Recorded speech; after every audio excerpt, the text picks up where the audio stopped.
ஏசாயா 9ஆம் அதிகாரம்.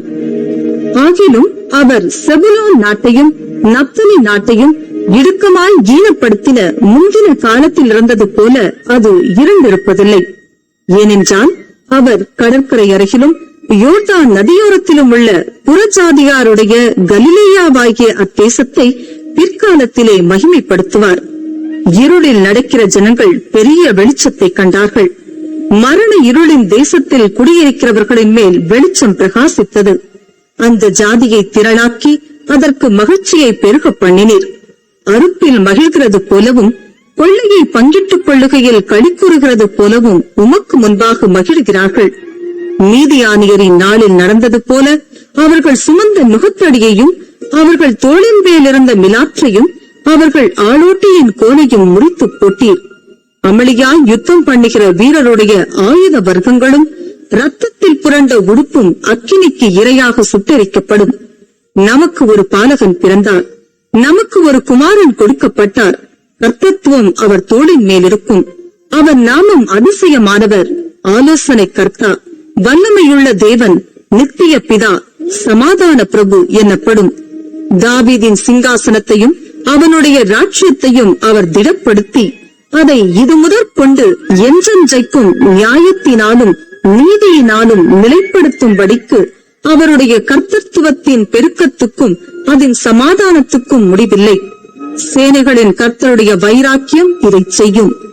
ஆண்டவர் யாக்கோபுக்கு ஒரு வார்த்தையை அனுப்பினார், அது இஸ்ரவேலின் மேல் இறங்கிற்று. செங்கல் கட்டு இடிந்து போயிற்று. பொழிந்த கல்லாலே திரும்ப கட்டுவோம். காட்டுத்தீ மரங்கள் வெட்டி போடப்பட்டது, அவைகளுக்கு பதிலாக கேதுரு மரங்களை வைப்போம் என்று அகந்தையும் மனப்பெருமையுமாய் சொல்லுகிற எப்பிராயிமரும் சமாரியாவின் குடிகளுமாகிய எல்லா ஜனத்துக்கும் அது தெரிய வரும். ஆதலால் கர்த்தர் ரேத்சீனுடைய சத்துருக்களை அவர்கள் மேல் உயர்த்தி அவர்களுடைய மற்ற சத்துருக்களை அவர்களோட கூட்டிக் கலப்பார். முற்புறத்தில் சீரியரும் பிற்புறத்தில் பெலிஸ்தரும் வந்து இஸ்ரவேலை திறந்த வாயால் பட்சிப்பார்கள். இவை எல்லாவற்றிலும் அவருடைய கோபம் ஆறாமல் இன்னும் அவருடைய கை நீட்டினபடியே இருக்கிறது. ஜனங்கள் தங்களை அடிக்கிறவரிடத்தில் திரும்பாமலும் சேனைகளின் கர்த்தரை தேடாமலும் இருக்கிறார்கள். ஆகையால் கர்த்தர் இஸ்ரவேலிலே தலையையும் வாலையும் கிளையையும் நாணலையும் ஒரே நாளிலே வெட்டி போடுவார்.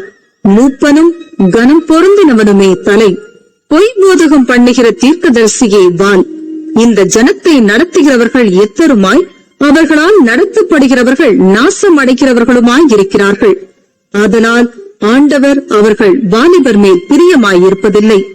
அவர்களில் இருக்கிற திக்கற்ற பிள்ளைகள் மேலும் விதவைகள் மேலும் இறங்குவதும் இல்லை. அவர்கள் அனைவரும் மாயக்காரரும் பொல்லாதவர்களுமாயிருக்கிறார்கள். எல்லா வாயும் ஆகாமியம் பேசும்.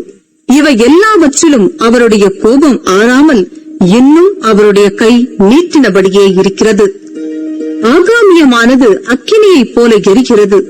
அது முச்செடியையும் நெருஞ்சிலையும் பட்சிக்கும். அது நெருங்கிய காட்டை கொளுத்தும். புகை திரண்டு எழும்பும்.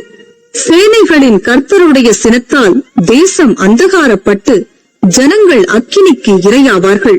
ஒருவனும் தன் சகோதரனை தப்ப விடான். வலது புறத்தில் பட்சித்தாலும் பசித்திருப்பார்கள், இடது புறத்தில் தின்றாலும் திருப்தி அடையார்கள். அவன் தன் தன் புயத்தின் மாம்சத்தை தின்பான். மனாசே எப்பிராயிமையும் எப்பிராயிம் மனாசேயையும் பட்சிப்பார்கள். இவர்கள் ஏகமாய் யூதாவுக்கு விரோதமாயிருப்பார்கள். இவை எல்லாவற்றிலும் அவருடைய கோபம் ஆறாமல் இன்னும் அவருடைய கை நீட்டினபடியே இருக்கிறது.